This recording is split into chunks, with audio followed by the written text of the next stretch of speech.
Hello and welcome to the first video in my series called GTO Breakdown.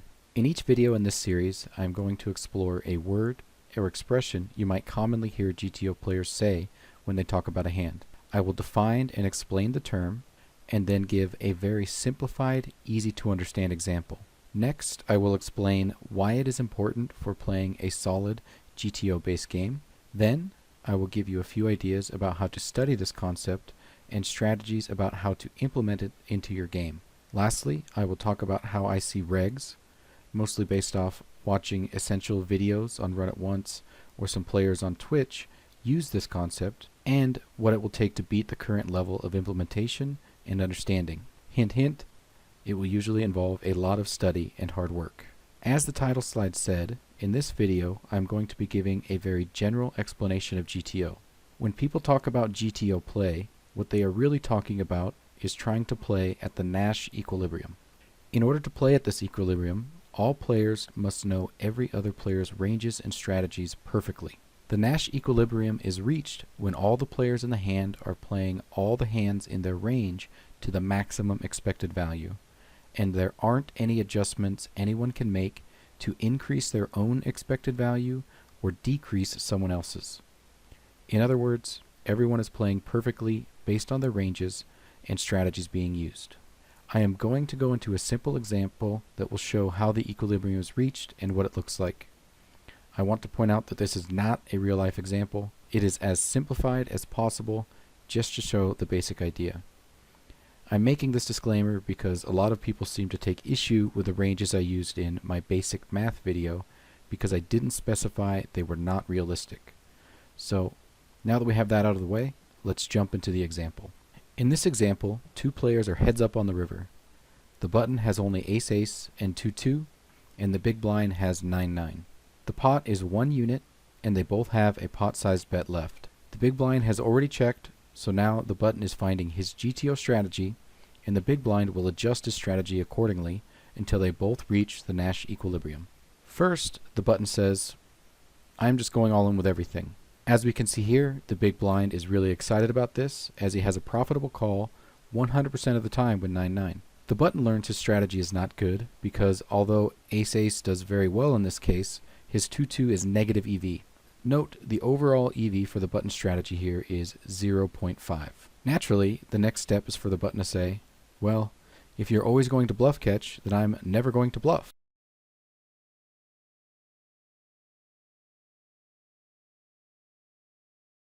The big blind recognizes this new strategy as being negative EV for him and therefore never calls.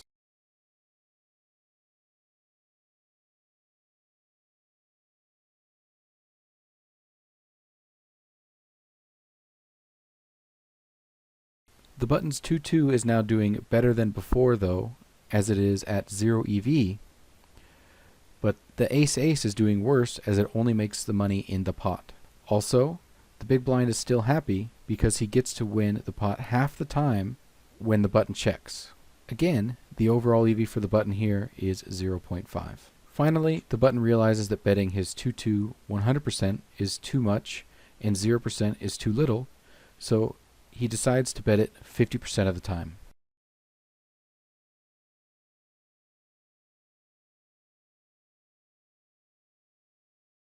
The 9-9 has exactly 0 expected value to call, which is the same as a fold. So the big blind settles on calling only 50% of the time in order to keep the button incentivized to bluff some of the time and make sure the bluffs aren't profitable. Here, the button's EV has gone up to 0.75, and there is nothing the big blind can do to reduce that number.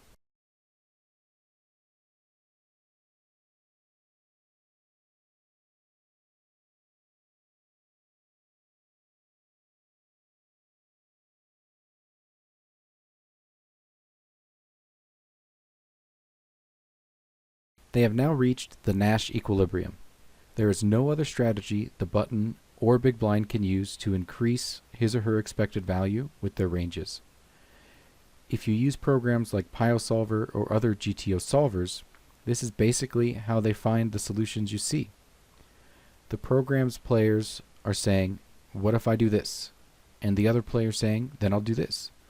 Over and over millions of times until they find the Nash equilibrium, just like I showed here. In this case, it turns out the pot size bet is the GTO sizing with these ranges, but with real ranges it gets much more complicated when you have to consider several sizing options, and infinitely more complicated when you go back to the turn, then the flop, and then pre-flop. So now that we have a very basic understanding of what people mean when they say GTO poker, let's talk about why you should study GTO. I have a story now that I think will highlight some of the reasons, but I will go into more detail later. Way back in 2008 to 2009, I was playing heads-up poker for a living. I was winning at 10 big blinds per 100 or more, at 100 no limit up to 400 no limit over large samples, and I mostly played against other regs because I hated sitting and waiting. Around this time, people were just starting to talk about GTO in the forums, but heads up was still largely a very exploitative game, and I had put exactly 0 time into GTO. Enter some random guy. Sorry, I can't remember his name, but he was willing to sit me at 4 heads up tables at 2-4 for multiple hours over multiple days. Right away, I noticed his calling range out of position was way too wide pre-flop. He was continuing way too wide on the flop and turn, and then making way too thin of call downs on the river. Despite this, he was crushing me. I knew I could beat this fish, so I adjusted as I thought best, and we kept playing. Despite my adjustments, such as bluffing less and value betting thinner, he just kept playing his style and kept on destroying me. Eventually, he broke my pride, and I just had to admit he was doing something I didn't understand, and I bowed out. In telling this story, it was from my perspective at the time. Notice I said things like way too wide and way too thin. What I should have said was wider and thinner than the other people who I had been crushing up to that point, and wider and thinner than I was willing to play. My reference point was only based on what I had been able to make work so far. It wasn't based on any theoretical foundation. Also note that since I was already starting from an exploitative, unbalanced framework,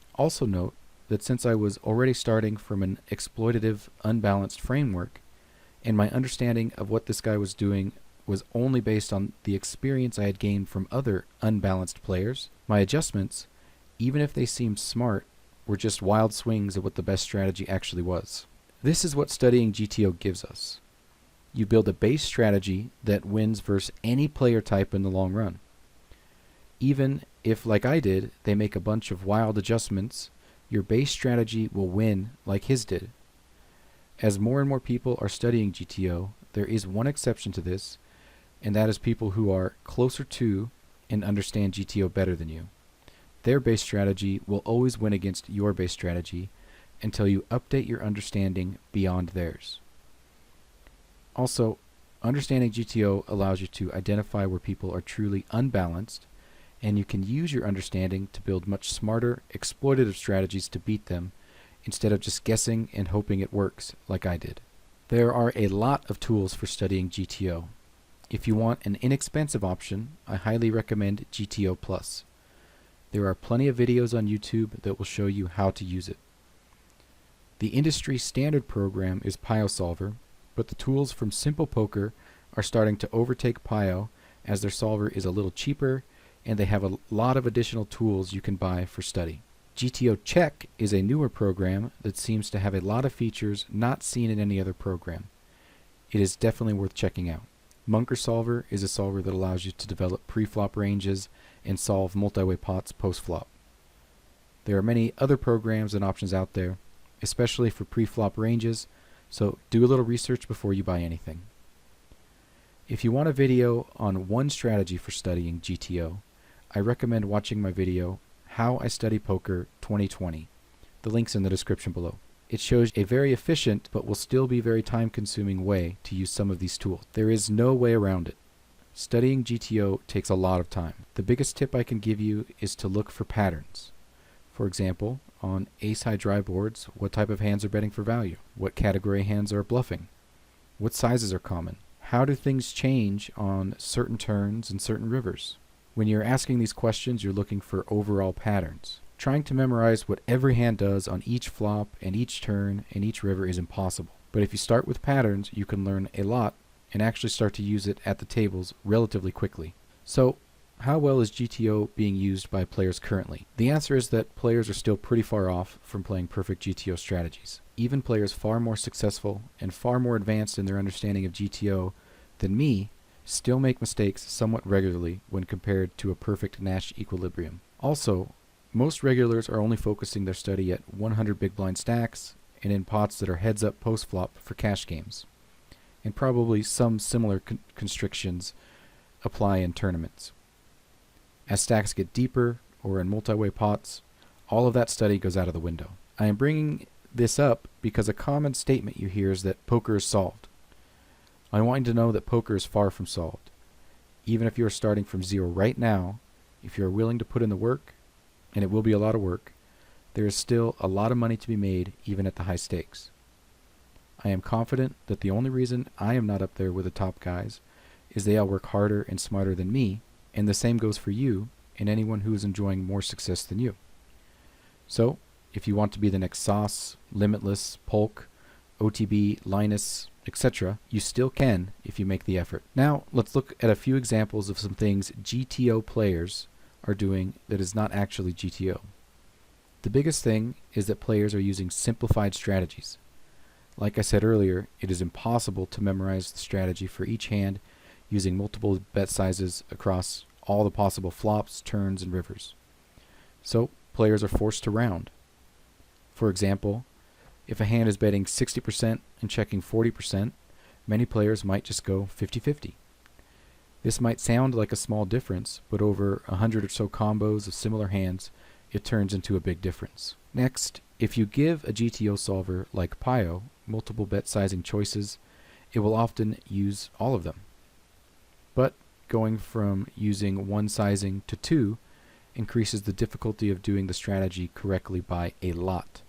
So there are many situations where players will choose to use just one sizing. The most popular example of this is many players using the 1/3 sizing on the flop. Another example comes from pre-flop. Looking at the solved ranges, it is typically something like a 2.5 big blind open, 8 big blind 3-bet in position, a 10 to 12.5 big blind 3-bet out of position, and you are only allowed to 3-bet or fold in all of the positions except the button or big blind. This strategy was developed for the purpose of avoiding rake in lower stakes and when everyone is playing with 100 big blinds. But it is likely that the true GTO strategy does not look like this, especially in super deep games or in games with an ante or where money is randomly added to the pot pre-flop. Lastly, players mostly stick to standard sizing options when studying. For example, 33%, 66% pot, and 150% pot. What about 20% pot, or 300% pot, etc.? There are situations where both of those sizes are used in GTO, but we almost never see them in-game. These are just a few examples, but there are many more differences between GTO play and how players actually play. And I will leave it to you guys to find them as you progress in your studies. But I want to give you a realistic example of something I see in-game and discuss how to find ways to beat the strategy so you can apply it in other areas as well. For this example, we're going to take a look at another button versus big blind spot on a dry board where we typically see players on the button continuation bet 100% of the time for 33% of the pot. First, here's what the equilibrium actually looks like if we give the button the option to only bet 33% of the pot. He is supposed to bet 86% of the time.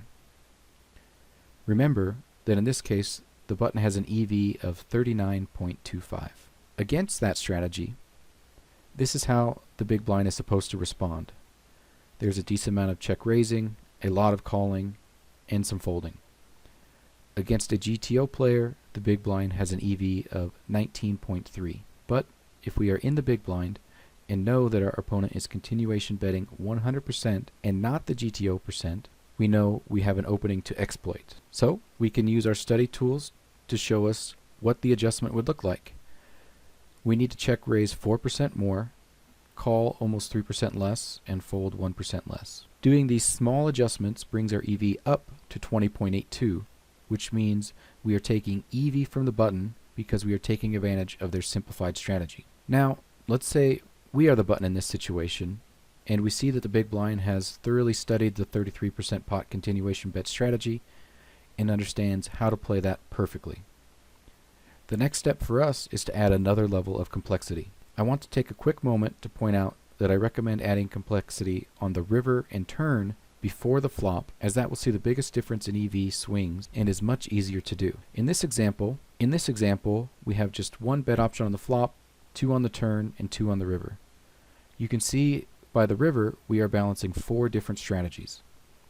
This doesn't even include lines where we check on 1 or 2 streets either. If we increase our complexity on the flop by adding in 1 more bet sizing, you can see that it doubles our complexity on the turn and then doubles it again on the river. This is also why I advocate for increasing the complexity in a different way in my How I Study Poker 2020 video. In that video, we are still only using 1 sizing on the flop, but it is not always 33% and will change depending on the quality of the flop. This will keep the fact that we are only using 1 sizing hidden for a very long time, and if players have only studied how to play against a 33% sizing on all flops, it will still throw them off. In this example though, let's say we decide to increase our complexity by adding another bet sizing. The first thing is that it needs to be significantly different from our original sizing. In this case, I randomly chose 120% pot, but the ideal way would be to first run a simulation where you use multiple different sizes, and then pick the 2 sizes that are used most frequently, and then run another simulation using just those. Also, you always want to check that increasing the complexity gives you an EV increase that is worth all the work it will take you to implement the strategy well. That is part of the study smart idea. You want to prioritize your study to the things that increase your dollar per hour the most. Here, we see that by implementing the 2 bet sizes, we have increased our EV to 39.4 from 39.25. That is an increase of 0.015 big blinds, given that I used 1,000 no limit for this example. But this increase is if our opponent immediately starts playing GTO against us, which is unlikely.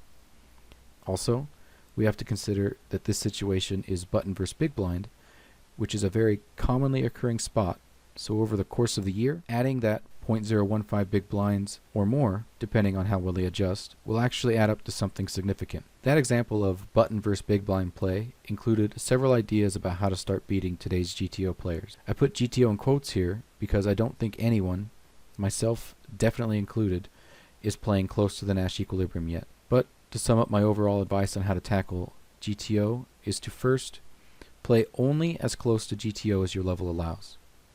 If you are just starting with GTO, don't suddenly start trying to give yourself 2 flop bet sizes, 3 turn sizes, and 3 river sizes. Work with 1 flop, 1 turn, and 2 river. Understand the patterns you see there first, then start to expand. As you expand, you will find each next step easier than the last because you are building from a solid foundation. If you are more advanced already, just set your goal 1 step ahead and work on that. My biggest regret in all my hours of studying is trying to make too big of a jump all at once. Taking on too much leads to me not being able to internalize anything, just spinning my wheels for hours, days, or even weeks in some cases, then having to start over with a more realistic goal. Be humble in assessing where you are at, how much you are capable of learning, and set a realistic goal, and you'll be able to make steady progress over time. Next, as I mentioned, everyone is using simplified strategies. Like I showed in that example, once you have identified a simplified strategy, use your study tools and figure out what beats that strategy. In this case, I am not talking about just one player's simplified strategy, unless you're already at the highest stakes. At each level, you'll find that the majority of regs have developed similar styles and strategies in a lot of spots. Find those and figure out how to beat them. Then, when you move up, find the next level's simplified strategies and figure out how to beat them. And keep repeating that as you move up the stakes. One great way to learn the simplified strategies is to watch training videos. For example, if you go to Run It Once, you can see coaches playing 50 no limit up to 500 no limit. First, listen to how the coach is talking about their own specific strategy. There will be some similarities to those in all the other regs at the tables. Also, listen to how they talk about the other regs they are playing against. That is usually a big clue to what's happening at that level. The final step, like I showed in the example, is if you think your opponents are playing really well at one level of complexity, it is time to go one step above. Remember, there are many different ways to increase the complexity, so be creative and find the smartest, most efficient way to do it. And that is it for the first video of the GTO Breakdown. Thank you for watching, and I hope you found this helpful. As I go into the different terms, we will learn more about GTO play, explore more ways to study, and find out what it takes to beat today's regs. So stay tuned, and put your questions as well as what terms or concepts you are struggling with in the comments, and let's see how deep we can go with this. As always, good luck at the tables.